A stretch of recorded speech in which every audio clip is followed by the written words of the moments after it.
নেত্রকোনা তালিমুল কুরআন model মাদ্রাসার বার্ষিক পরীক্ষা ও ক্রীড়া প্রতিযোগিতার পুরস্কার বিতরণ সম্পন্ন। উৎসবমুখর ও আনন্দঘন পরিবেশে নেত্রকোনা তালিমুল কুরআন মডেল মাদ্রাসার 2025 শিক্ষাবর্ষের বার্ষিক পরীক্ষার ফল প্রকাশ ও ক্রীড়া প্রতিযোগিতার পুরস্কার বিতরণী অনুষ্ঠান সম্পন্ন হয়েছে।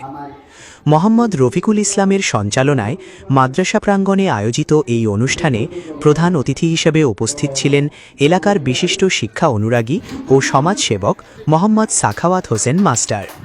মাদ্রাসার পরিচালনা পর্ষদের সভাপতি মোহাম্মদ জাহাঙ্গীর আলমের সভাপতিত্বে অনুষ্ঠানে বিশেষ অতিথি হিসেবে উপস্থিত ছিলেন আত্র মাদ্রাসার সাধারণ সম্পাদক আলী আহমদ, আত্র মাদ্রাসার পরিচালক আবু হানিফ উজ্জ্বল, সাংবাদিক মোহাম্মদ রেজাউল হাসান সুমন, অত্র মাদ্রাসার প্রধান শিক্ষক তাহমিনা আক্তার, অত্র মাদ্রাসার সম্মানিত সদস্য মোহাম্মদ রফিকুল ইসলাম।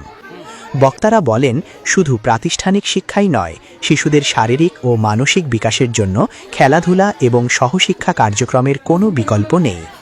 তালিমুল কুরআন মডেল মাদ্রাসা ধর্মীয় ও আধুনিক শিক্ষার সমন্বয়ের পাশাপাশি শিক্ষার্থীদের মেধা বিকাশে দারুণ ভূমিকা রাখছে। বক্তারা কোমলমতি শিক্ষার্থীদের আগামী দিনের সুনাগরিক ও দেশপ্রেমিক হিসেবে গড়ে তোলার জন্য শিক্ষক ও অভিভাবকদের প্রতি আহ্বান জানান।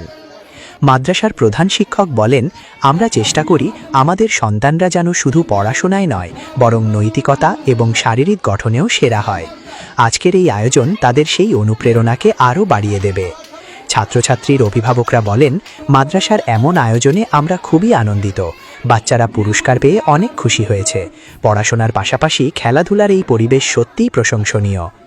অনুষ্ঠানের শেষ পর্বে বার্ষিক পরীক্ষায় কৃতিত্বের স্বাক্ষর রাখা মেধাবী শিক্ষার্থী এবং বার্ষিক ক্রীড়া প্রতিযোগিতার বিভিন্ন ইভেন্টে বিজয়ী ছাত্রছাত্রীদের হাতে আকর্ষণীয় পুরস্কার, মেডেল ও সনদপত্র তুলে দেন অতিথিবৃন্দ।